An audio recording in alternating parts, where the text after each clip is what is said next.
इतनी गुस्सा बूंद वाली को गुस्सा ले काय के लिए गुस्सा किस लिए और गुस्सा किस लिए अंगुली दिखा रही है वक्त पागल आकर तुम इधर करके ऐसे दिखाती है अंगुली अपने से बड़ा कैसे बोलते ले ले अंगुली नीचे नीचे नीचे ना नीचे अंगुली नीचे नीचे बिल्कुल नीचे होनी चाहिए इसको बाप से 200% ज्यादा है बाप को तो 100% है गुस्सा तो 4 से तो पहुंचे मत छुटकी बहुत ज्यादा बदतमीजी के साथ पिटाई ले ले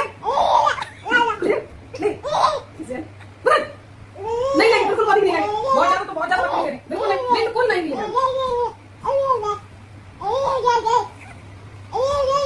चिल्ला चिल्ला चिल्ला कोई नहीं लेगा तुम्हें कोई नहीं